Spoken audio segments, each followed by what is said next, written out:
Okay, Paul, so there's another coffee talk, and CRM was the topic of the day, and there was a lot to explore. There sure was. I don't think anybody has an opinion in automotive on CRMs. I mean, you picked a great topic for the CRM mentality, but really, my favorite part of it was when we got into like bringing the C back into the CRM and figuring out how the customer's preferences and are integrated into what you do with the CRM information, with the data, in order to bring them closer to your organization and give them something that they actually care about, not just something that you want to tell them about.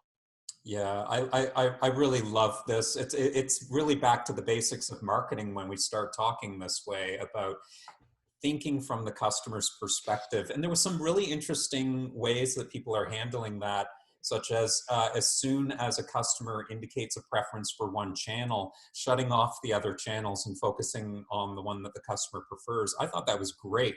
I haven't Hmm. heard anyone talk about doing that. I And haven't.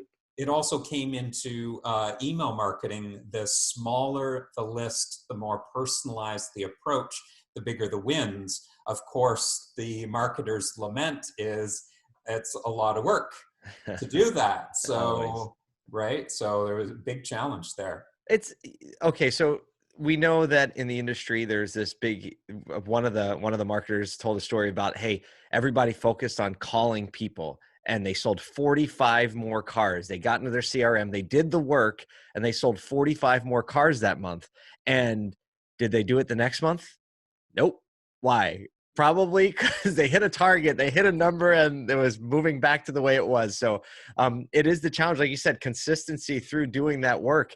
It's there if you're willing to do the work, but that's just the story in all of life, right? Like for those willing to do the work, the reward is there already. It was really fun to unpack that with people who are actually doing it or not doing it. Yeah, what an amazing story, because it resonates so strongly for so many of us that it's good for you, it's going to have a positive impact. So we got into something I care a lot about these days, which is change management, and Yeah. how do you actually get change to happen in the dealership? Marketers are agents of change.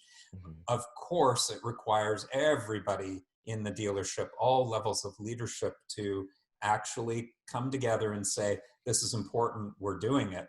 And that story brought it to light so Sure beautifully. did. Sure did. No, I really enjoyed that part. And it's, marketers, some marketers adopt this mentality and they begin to own the fact that you're not just trying to position the product to the consumer, but you're trying to position the opportunity within your organization to connect with that consumer. And like change agents and change management, I think the person that can do that really well and go both directions with it is probably very highly paid. But that is definitely a skill set that is worth developing if you're a marketer. Absolutely. And then we got into some fun with measurement.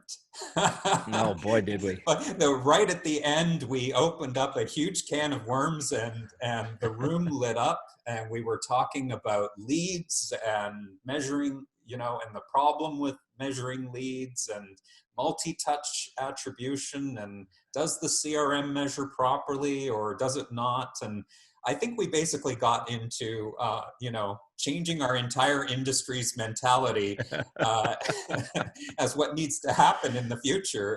And there were a lot of opinions about that. There are, even though there were a lot of opinions, I felt like they were all pretty much aligned. And I think the more of us as automotive marketers, the more of us that are singing off the same sheet of music, we're just more likely to see that change. So that was encouraging, even though it was a little fiery piece at the end before our time was up. It's just good to get a finger on the pulse of how progressive marketers are thinking, and it's good. Yeah, great. And where can we evolve to? The idea of where do we move from? If not leads, then what? Yes. Is it revenue? Is it profit that we Mhm. own? Is it something else? And what does that require if you're owning something that far down the chain, as far as sales and marketing alignment, Oh which boy. is such a cliche, but in our industry, like sales and marketing alignment, wow, that's that's a thinker. how do you It's how do you really get there? everything. I think it's just another indicator of how everything in industry in general, not just automotive, but all of the roads are moving closer and closer together. So the marketing director and the CFO and the sales director, they're getting closer and closer and closer because the accountability can no longer be just one little piece of information from each. Really, the overall accountability has to be the health of the business. Yeah, a marketer can't throw things over the fence and say, there, I did my job. There's your Nope, leads. Off you because go. they'll throw it right back. Have It's like fun. a hot grenade, right? Absolutely. So, so fun with CRM, emphasis on the C. Yes. uh, we're going to be shifting the schedule next month. So for those of you who are watching this because you missed this week, just know to keep an eye on your inbox for updated dates. And if you're not participating yet and you'd like to, we'd love to have you join us. The link will be easily accessible from wherever you're watching this video. So thanks, Paul. As always, great to co-host with you, and looking forward to next time. My pleasure as always.